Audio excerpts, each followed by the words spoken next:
Hello and welcome to the Aviation Barbecue for some more socially distanced aviation chat, but hopefully not for much longer. We can't get back out on the road just yet, but luckily our guest today has kindly agreed to join us via the power of the internet. I just wanted to be a pilot in the RAF. The Jaguar, fly Typhoon. I just love aeroplanes. I love flying. BBMF, Battle of Britain, Spitfire, and the Hurricane in the Air Warfare Centre. Sometimes flying a Typhoon in the morning and a Spitfire in the afternoon. The absolute joy of flying.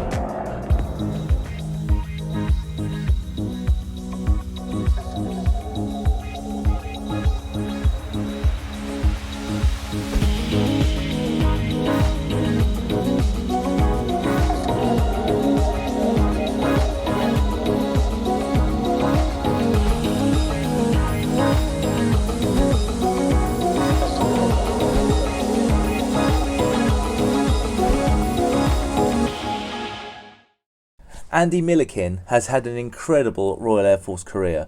Some of you may remember him as the leader of the Battle of Britain Memorial Flight, and today we're going to talk about his incredible career, which started in the Jaguar at RAF Coltishall. He flew combat operations over Libya in the Typhoon in 2011, and he's also been an operational pilot in the Typhoon since 2008. So this could turn into a very long chat indeed. Millie, great to see you. Thank you so much for joining us today. Can you just tell us how you are and where you are? I'm very well, thanks, Jamie, and thanks for inviting me along. I am sat in my living room in South Lincolnshire, down a little farm lane, and I'm very well, thank you. Excellent. And now we've known each other for a very long time, since your days flying the Jaguar, right at the start of both of our aviation careers. And we've been lucky enough to be involved in aviation for over 20 years now. So I just wanted to ask you, how did you start off? How did you get into aviation, and what spurred you to join the RAF? I think I'm like you, Jamie, in as much as it's just innate. I just love aeroplanes. I love flying. And ever since I can remember, I've wanted to fly. I mean, there's a family element to it. My dad was a pilot in the Air Force. My grandfather was a pilot in the Air Force. My brother is a pilot in the Air Force. Wow. So, it was kind of almost written on the cards there, but it was something innate. It was something I always wanted to do ever since I remember having any kind of memory. What did your grandfather and what did your dad fly? So my grandfather flew just before the war and then into World War II. So he flew Blenheims. He flew 2 tours on Lancasters operationally. He was a unit test pilot for Spitfires in between his operational times. My dad was Vulcans throughout the 60s. He did some time on the University Air Squadron, Chipmunk and Bulldog, I think. Then Victors in the 80s for the Gulf War and also the Falklands War, and then VC-10s, and then finally went down to the mighty Tutor and spent sort of 10 years as an air experienced pilot. Wow. And my little brother was VC-10s and is now Stanival on Voyager. I've flown with your brother a couple of times on tanker trips, so yeah, we've had some great times together. Looking back at your days on the Jaguar at the start of your operational career in the Royal Air Force, I mean, what are your main recollections of that? What was it like to be a junior pilot on a Jag squadron at Coltishall back in those days? I mean, obviously, I need to just don my rose-tinted glasses now, Jamie, and look back at those. It was brilliant. I really wanted. I mean, when I joined the Air Force, I just wanted to get my wings. I just wanted to be a pilot in the RAF. And then as training went on, it looked like I could get to fast jets. And then as fast jet training went on, it looked like I could maybe get to the Jaguar. So I was really lucky to be selected for it. And the reason I wanted to fly the Jag was it had such a good reputation. So not only was the location of the base brilliant, just outside Norwich, but the force itself had a really, really good reputation as a place to go. So I put it down as my first choice and was lucky enough to get there. And then when I arrived, funnily enough, Damien, I was the first junior pilot on 6 Squadron in about 2.5 years. For some reason, they just not had many JPs. And then for the year after I was first there, then a whole load of JPs pitched up. But because the Jag force was such a kind of collegiate force, you had other guys on 41 and 54 Squadron. So, and everyone kind of lived in Norwich as well, or around that area. So it was really, really great socially. The force was really upbeat, had ops on. Obviously, the jet was coming to the end of its life, but, it had its GR3 upgrade. So it was a pretty, in terms of avionics, pretty potent piece of kit. Unfortunately, the airframe didn't match that. But my overriding memory of being on the Jag Force was just great fun. Yeah, I bet it was. And then from the Jaguar, you moved on to Typhoon pretty soon after the Typhoon came into service. Can you tell us a little bit about your experiences on the Typhoon in those early days?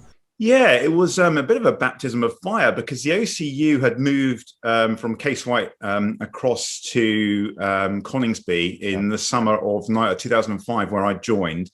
There was no simulator to speak of. And of course, as you know, a lot of the training for pilots on Typhoon now, an awful lot of it is synthetic. Yeah. And we had a thing called the air show demonstrator, which was exactly like that. It was just to show you, you could literally press the buttons and that was it. But it got you, almost like a cardboard cockpit. And the jet came in. It was just exciting to fly it because it was the brand new aeroplane. And we at the time, we didn't carry drop tanks. We weren't even cleared to carry those. We didn't even have a TACAN on the aeroplane. So it was, and it was mainly two-seaters only. I think the single-seaters came in a little bit later on, as I recall. But it was just thrilling because it was this new aeroplane, and it came in with all the whistles and bells, everyone expecting it to be brilliant, and it was just great to be at the start of something. We flew together it was about 2008, 2009 time when you were on the OEU. Did you go from 29 to the OEU, or did you go and do a front? I went straight to the OEU, so that was a baptism of fire because I'm a ground attack guy on the Jaguar coming into a complete air defense platform. So the first year was difficult because I was just, learning a new airplane, but in particular learning a new role.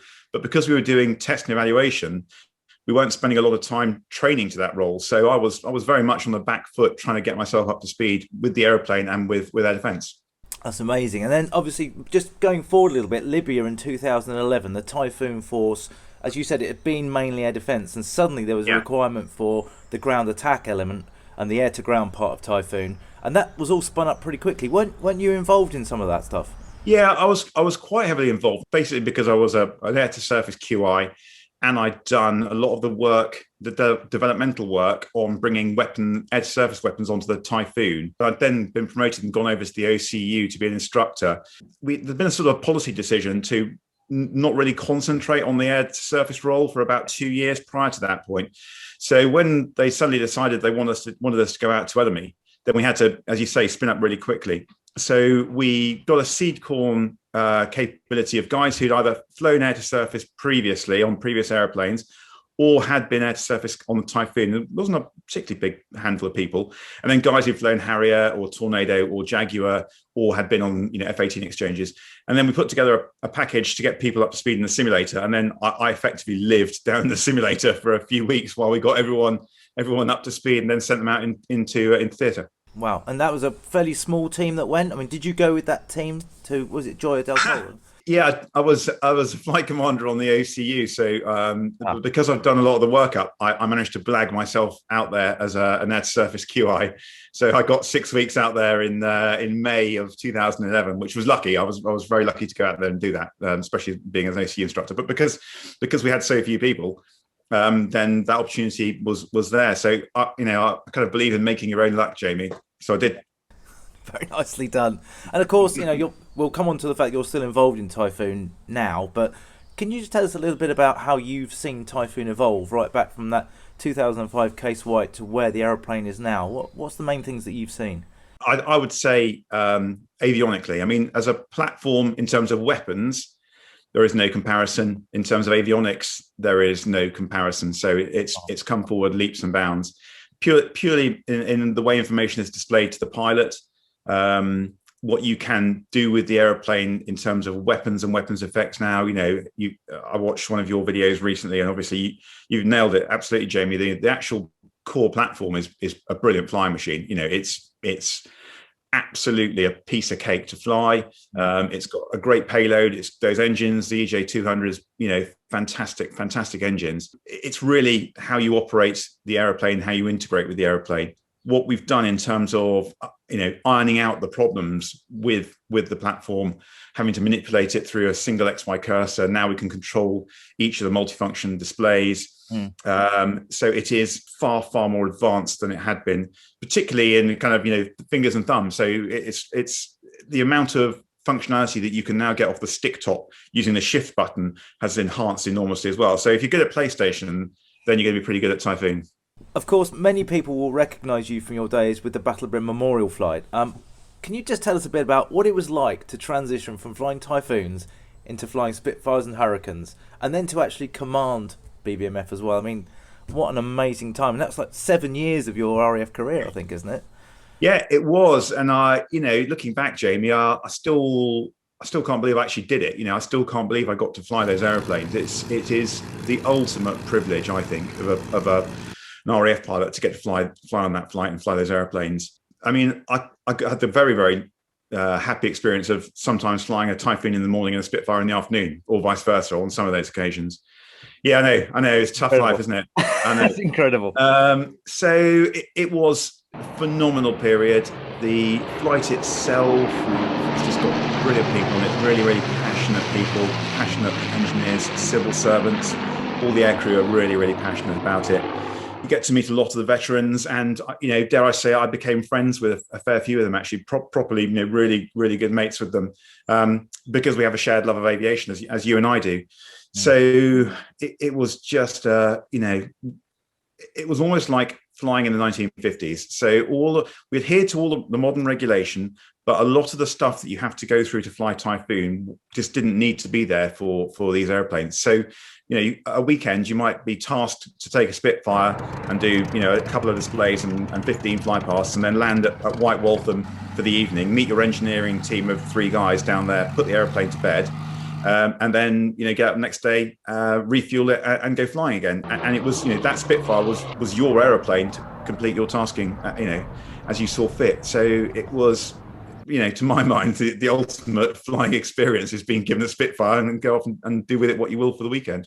Isn't that amazing? I mean, you mentioned the veterans there, and they obviously play a really big part in BBMF. Can you just try and give it a little bit of understanding of what it means to the members of the team? What it meant to you personally. You're making friendships with these people who've got such an incredible affinity with these aeroplanes, and you can reconnect them with that, can't you? I suppose. Yeah, and that's a really good word, Jamie. Reconnect, because a lot of the time, I mean, to a man, every single veteran I met, and I must have met hundreds in those 7 years, completely humble. Did not think what they'd done was particularly abnormal, because everyone was doing it. But it doesn't change the fact that if you go into a Lancaster or a Spitfire and go over enemy lines and get shot at, then you are an exceptional person, exceptionally brave. The reconnection side of it was brilliant, because they would come into the visitor centre, and you can go and visit BBMF. There's a Lincolnshire County Council visitor centre, and you can go into the hangar and have a look round. And more often than not, we'd be told by the visitor centre, hey, we've got a World War II Lancaster bomb aimer who's in the hangar, who's just come in with his family. He hasn't told us he's coming in. He's paid to come into the hangar and have a look around these airplanes he used to fly. And once we find that out, we would then roll out the red carpet and bring him in over to the other side, put him into the VIP lounge, put on tea and stickies for him, and then just make a fuss and hear his story. And what often happened is, and it happened more times than I care to remember, is you would have a gentleman with probably his 70-year-old son or daughter, and often grandchildren in tow, and he'd sit down and he'd see a pair of wings on your chest, and he's back in an RAF building, and he would open up and tell you things and stories and share things with you because you have an affinity, because he knows that you understand him and you've got that same shared experience. He would tell you things, and the number of times people came to me afterwards, family members, said, granddad or dad has never ever spoken about any of those things to us, and we learned so much about him. And it's so for that alone, I'm grateful of the experience and the chance to meet these guys, and also to make them happy again. I mean, we had so many people came along and would come back, become sort of repeat offenders, as it were. We'd have them back and revisit. And again, members of the family said, this is something to live for these guys. When are we next going to go out to the BBMF, next get together with our old cronies?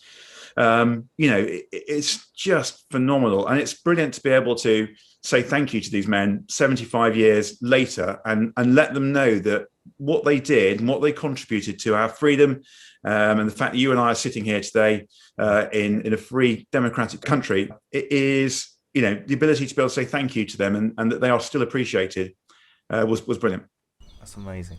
And then to do that, and then you go and get in those aeroplanes as well and fly them, so they can actually see them and appreciate the aeroplanes flying as well, and obviously the general public can appreciate them flying as well. I mean, what was it like for you when you first went out to the flight line, and presumably it was a Hurricane first and then a Spit later? What does it feel like when you're going? Because you can't go in a simulator for that aeroplane. You just No. go, step onto the wing and get in the cockpit and go flying. What's that like? Daunting. Really? So you, because of course, as you say, there's no simulator, there's no two-seater. So it's the first time you've ever been truly solo in an aeroplane, or first solo, because no one else has actually flown that with you. And the Hurricane, we use that ahead of the Spitfire because it's, I'm not going to say easier, but it's certainly less challenging when it comes to takeoff and landing. Funnily enough, though, it's hard as a ground handle. The brakes aren't as good. It's less willing to turn. And I had all kinds of problems. I had the worst bit of flying the Hurricane for me was cracking this quite tight turn onto a holding point where the Harriers used to do their vertical takeoffs at Coningsby. I used to hate that corner because I would get not enough. On one of my very early sorties, Smithy, who was the boss, had to get in the Land Rover and drive down and push the tail of the aeroplane round for me. So I got a bit of a phobia about taxiing it. But once you get it airborne, certainly my first time, it was like I'd never flown an airplane before. It was so the sound, the airflow, the vibration, the whole kind of feel of the experience is phenomenal. And I didn't really have much time to actually look out the window and kind of go, I'm in a Hurricane because I've got to go and do next event. So really, really daunting. And throughout the entire 7 years I was there, when you park a car, Jamie, you don't start a journey worrying about parking the car, do you? You don't go, oh my God, when I get home, I've got to reverse park this car. And certainly that's the same for Typhoon or Jaguar. Landing the airplane is something you do. Whereas these airplanes, because they're tail draggers, because they can be a little bit cheeky, especially the Spitfires, then every time you turn finals to land the airplane, then your heart level is up, and you're much more, you're acutely aware of what it's good, the importance of making the landing good, but also because you're in a priceless machine, a priceless bit of our national history, so you can't get it wrong. So those are the kind of initial feelings, apprehension, and then intense relief when I got it back down and didn't bend it. And at the end of the 7 years, when I did my last one, again, that feeling of sadness that I was leaving, but also relief that I managed to get through 7 years without breaking one. But once you get confident and comfortable with the aeroplane, they're just an absolute joy to fly. The first time I flew a Spitfire was our Mark 9. It was silver, and it was about halfway through my first season. So I got probably about 20 hours in the Hurricane, and then converted to the Spit. And I just remember having the capacity, because I was a bit more used to the noise and the sound, of just looking out. It was an evening sortie, just looking out down that beautiful elliptical wing in silver with the sun catching it, in that sort of golden hour, that brilliant light you get in the evening, and being almost an out of body experience. I cannot believe I'm physically doing this. Yeah, this is phenomenal. Such amazing recollections. Actually, on your first flight, when you go and say that first flight you did in the Hurricane, have you got a checklist of what you're going? I mean, do you go and fly a couple of circuits? Is there literally a thing that you walk through it? Yeah, absolutely. So the other thing I didn't mention, Jamie, is because the airplanes are priceless, and we are trying to preserve them forever. We want to keep these airplanes. They used to have an out of service date of, I think, 2035, but that was changed about 3 years ago to in perpetuity, i.e. we're going to keep them going as long as we possibly can. Yeah. So every single second on the airplane is a second that you are robbing from future generations. So when you're in one, once the wheels leave the tarmac, then you are doing your tasking. We take it to the point that you don't even get an extra circuit. Once you've proved you can land the airplane, you're not allowed to do like an extra 2-minute circuit just for training, like you would do in any other airplane. Okay. So we're really, really very, very keen on keeping the airplanes airborne and doing their job here at display. So to answer your question, yeah, there's a list. You get airborne, you practice a climb, you stall it with the wheels up and the wheels down, so you know how the airplane handles if you accidentally stall it, and how to recover it. You then go and do some very basic aerobatics, and then you practice the display at 1,500 feet. So straight away, you're down to 1,500 feet.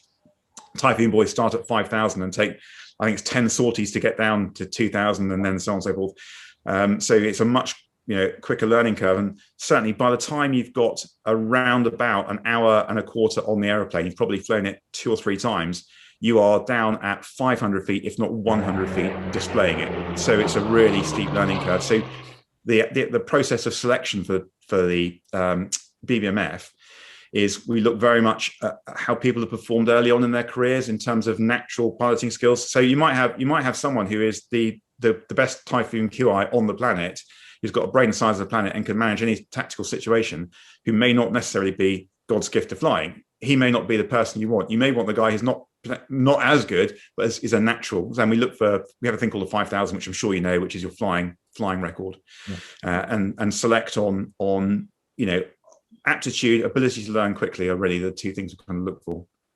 So, Con, I've got to ask you, any particular sorties that stand out for you, be that Typhoon, Jaguar, Spitfire, Hurricane?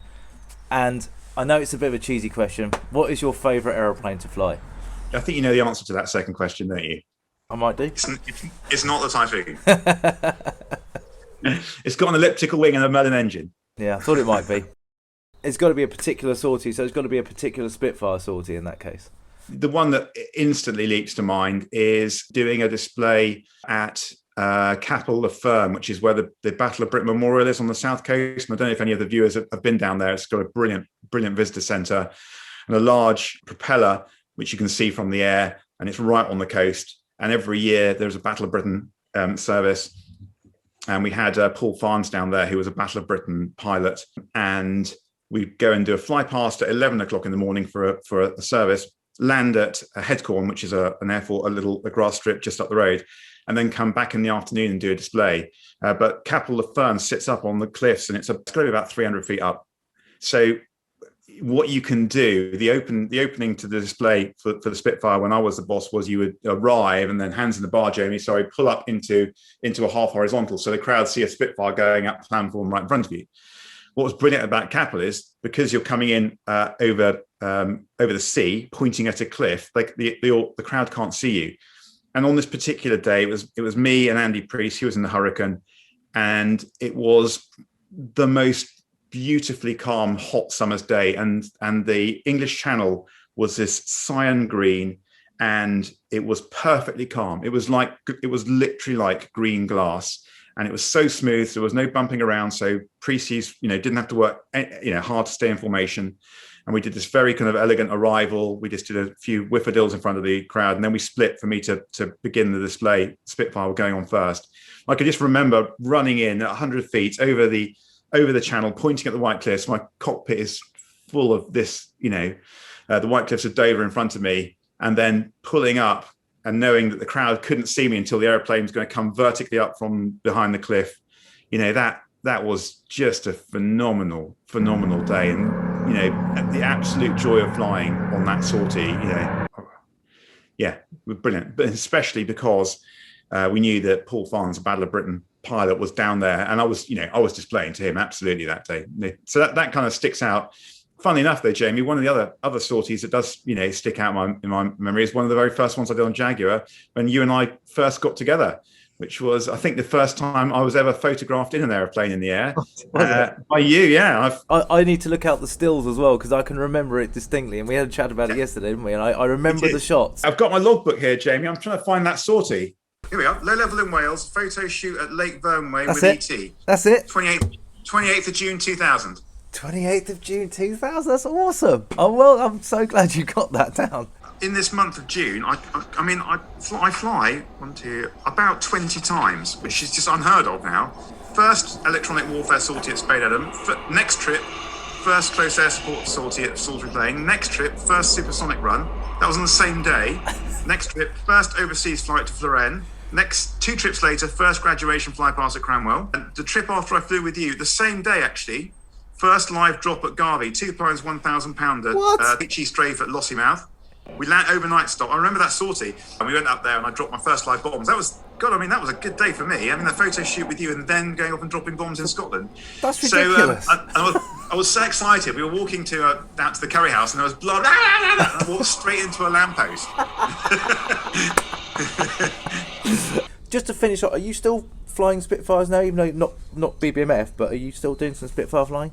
I got invited to fly with Rolls-Royce on their Mark 19 for this year because they're a pilot down. So it's 1 year only, but COVID's got in the way so far. But it's my intention. I went and did some chipmunk flying. My intention to go back, and they've got a Harvard now on their heritage flight.